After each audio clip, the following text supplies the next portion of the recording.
I think the Honorable Barsaga is standing up, so if he will have any manifestations, I will yield the floor to him. Majority Leader. Mr. Speaker, may we recognize Honorable Kiko Barzaga. Honorable Kiko Barsaga is hereby recognized. Okay, testing. Good. I wholeheartedly accept the decision of the committee, but I maintain my stance that President Marcos must be held accountable for his crimes.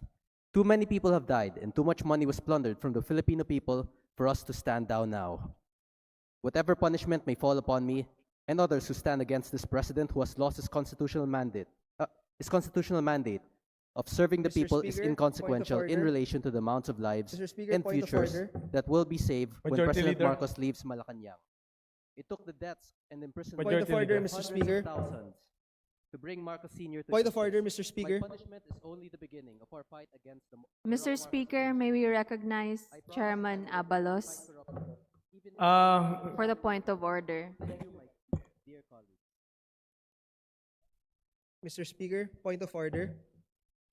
Honorable JC Barsaga is JC Mr. Abalos is hereby Speaker, recognized. Mr. Speaker, may I be recognized? The respondent has already spoken. He has said that he has accepted the imposed penalty under the committee report. Therefore, I reiterate the motion to consider the adoption of the committee report and call the roll of members for nominal voting. Mr. Speaker, I just yielded to the Honorable Barsaga. The floor is mine. But Mr. Speaker, I have a point of order. Majority Okay. Leader.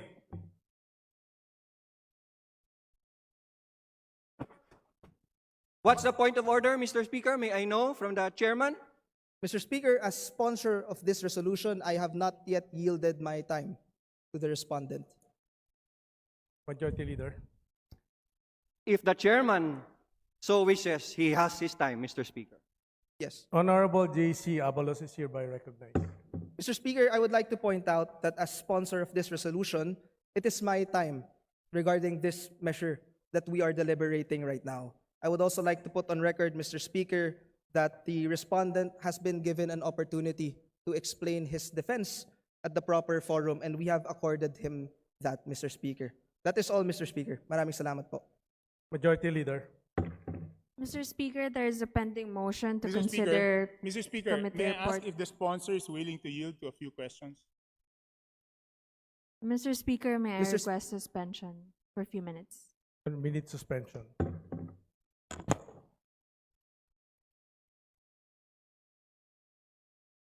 Motion to call the roll of members for nominal voting for adoption of the committee report. There's a motion to adopt the Mr. finding. Speaker, the Honorable sponsor was willing to yield to a few questions. Mr. Speaker, there's already a motion, and pursuant to our rules, Rule 121, the period of voting can no longer be interrupted by any motion or issue. Mr. Speaker, the voting hasn't started yet, Mr. Speaker. Mr. Speaker, I do not hear the chairman yielding to any more questions. So may After we- the 27 pages of the committee report, Mr. Speaker, Honorable Chanco, let's allow the members to decide on a question of discipline whether they agree to the committee report. If they agree, they will vote yes. If they do not agree, they will vote no. So let's hear the members and call the roll of members. Mr. Speaker, can we know from the chairman if he's willing to yield to a few questions or not? No? No? Not willing to yield to questions? Mr. Speaker, I reiterate my motion to call the roll of members for nominal voting immediately. The Secretary General is hereby directed to call the roll of members for nominal voting. No more interruptions. Roll call of members on the adoption of the findings and recommendations contained in Committee Report Number 28 on Committee Case Number SC-2025-03 on the matter of Representative Francisco Kiko A. Barzaga, 4th District of Cavite. Abalos. Abante. Pero dahil questionable para sa akin na minadali natin itong desisyon dahil ngayong hapon lang natin nakuha ang committee report na ito at si Congressman Barzaga lang ang sinampahan ng kaso ng Committee on Ethics. Ang boto ko ay no, lalo na dahil inuuna natin ang kaso niya kaysa sa mga mas seryosong isyong kinakaharap ng isa sa mga kasamahan natin. isang kapwa kong Batanggenyo na nandito ngayon na bumoto sa kaso ni Congressman Barzaga. Hindi ba nakakahiya maging miyembro ng Kongreso dahil parang naging normal na meron tayong isang kasamahan na inakusahan na nagbayad para sa mahigit 100 billion pesos ng mga kontrata sa DPWH? Para bang tinatanggap natin na normal lang magkaroon ng kasamahan na iniugnay sa pagnanakaw ng bilyong-bilyong piso na hindi iniimbestigahan na ng Committee on Ethics, Public Works o Infracom, samantalang inuunan natin ang kaso ni Congressman Barzaga, habang hindi man lang natin pinaglalaanan ng masusing atensyon ang mas mabigat na aligasyon, lumalabas na parang okay lang magnakaw sa Kongreso. Nakatala na sa kasaysayan na sa gitna ng matinding kontrobersiya sa korupsyon, ito ang inuna ng Kongreso at parang lang walang mali sa ginagawa ng isa sa ating kasamahan at tayo mismo ay ngayon sumisira sa imahe ng Kongreso. Mahiya naman tayo. Majority Leader. Mr. Speaker, I'd like to recognize the Honorable Marcoleta for his explanation of his vote. Honorable Marcoleta is hereby recognized.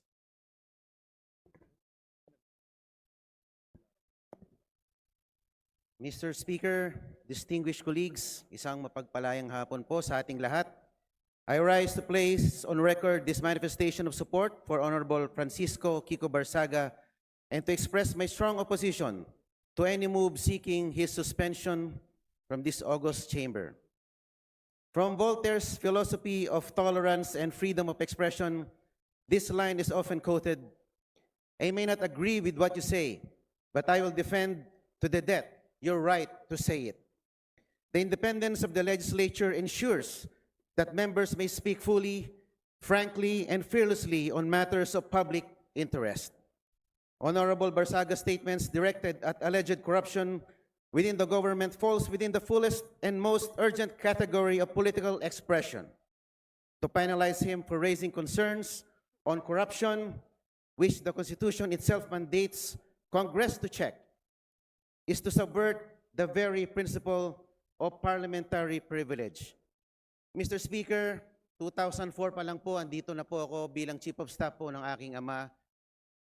Nakita ko po ang mga oposisyon na grabe magtuligsa sa administrasyon.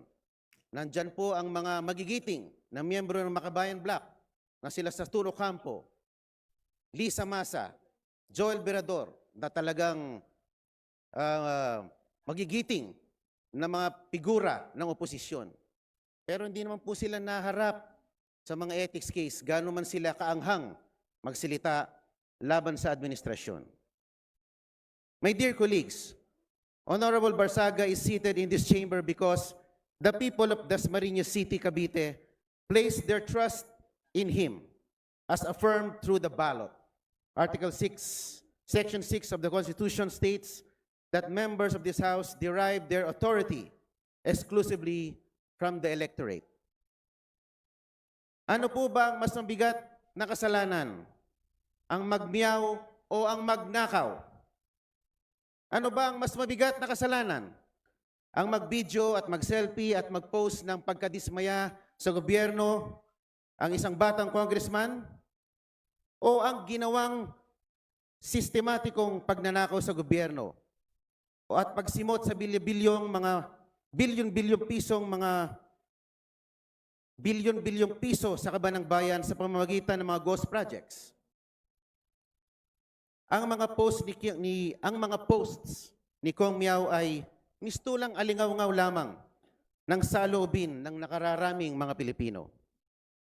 To impose the penalty of suspension is to overturn the sovereign choice of the people. That remedy is reserved only for conduct so reprehensible and destructive of the institution that it overwhelms democratic legitimacy. No such circumstance exists here. Honorable Barsaga's only act was to express his views regarding corruption in government, a matter of public concern central to democratic oversight. Let not the House of Representatives be weaponized against its own members. Thank you very much, Mr. Speaker. Majority Leader. Mr. Speaker, we'd like to recognize the Honorable Congressman Nazal to give his explanation of his vote. Honorable San Fernando is hereby recognized. Thank you, Mr. Speaker. If we don't believe in freedom of expression for people we despise, we don't believe in it at all. This quote serves as the foundation of this representation's vote. Totoo na maraming nasabi, pinahayag, at ginawa ang kinatawang si Representative Barzaga na hindi aakma sa pamantayang inaasahan sa isang halal na opisyal. But this begs us to question what really is unethical behavior. While I agree that us lawmakers are held to a higher degree of ethics and decorum, such should not work as to stifle free speech and debate. Lawmakers must be free to say what we want, especially on issues involving national importance. Representative Barzaga's actions and words may not fit the usual mold of a traditional lawmaker. But who decides if the mold or what mold is correct? I understand these are difficult questions to answer, and I am unsure if there is any. But one thing I am sure of is that plundering the coffers of government through ghost infrastructure projects is what's unethical. The committee resolution sets a dangerous precedent. Ganito ho ba tayo kabalat sibuyas at allergic sa mga naiibang pananaw? Should our subjective judgments of Representative Barzaga's ethics supplant the will of the electorate? Hayaan natin ang mamamayan ng Dasmariñas ang humatol sa mga ginagawa ni Representative Barzaga. Kung saba ay karapat dapat na maging kinatawan nila. My dear colleagues, let us not erode whatever little trust that the public has left for this House. At a time where allegations of massive corruption has been plaguing our beloved institution, it is callousness to sanction one of its most vocal critics, however eccentric, uncouth, or unpalatable his mode of delivery may be. Hindi po sa pamamagitan ng aksyong ginawa natin kay Representative Barzaga, mababawi ang kredibilidad ng ating institusyon. What we need is to bring the public's trust back in this House, and this representation firmly believe that this move will not help us to move in that direction. Yun lang ho, Mr. Speaker, marami hong salamat. Majority Leader. Mr. Speaker, I move to recognize the Honorable Bong Suntay. Honorable Bong Suntay is hereby recognized. Mr. Speaker, distinguished colleagues, ang boto ko ay nakaugat sa malinaw at tahasang proteksyon na ibinigay ng konstitusyon. Proteksyon na hindi natin maaaring baliwalain dahil lamang hindi natin nagustuhan ang pananalita ng isang kasapi. Ang boto ko ay nakaangkla sa pinakamamahal na kalayaan na pundasyon ng ating saligang batas.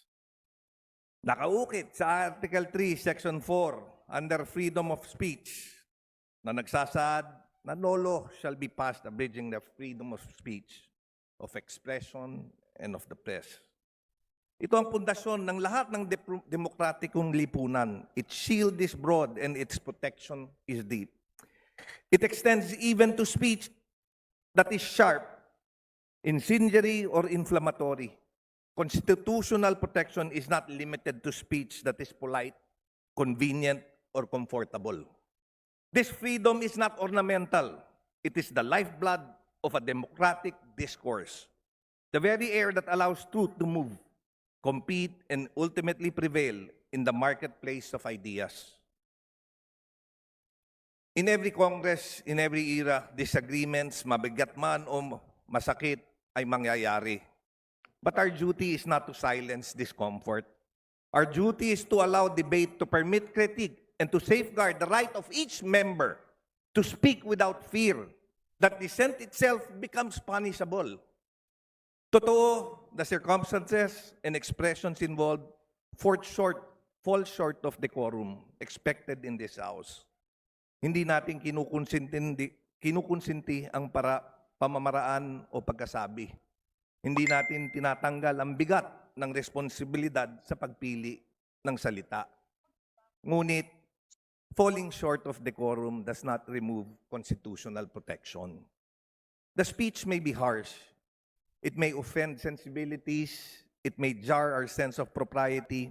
But as long as it remains within the realm of expression guarded by the Constitution, this chamber cannot treat protected speech as punishable misconduct. Democracy does not mature through silence or suppression. It goes through robust exchange, matinding banggaan ng pananaw o mga malalamang diskurso ng pag-iisip kung saan ang katotohanan ay siyang huling magtatagumpay. I cast a no vote because imposing sanction here creates a chilling effect. Not only on the member involved, but on all who depend on this chamber as a forum for candor, for courage, and confrontation when needed. Hindi ito ang panahon para paliitin ang espasyo ng pagsasalita. Ito ang panahon para palawakin, palakasin, at pangalagaan ito. Freedom of speech is not defended only when it is easy.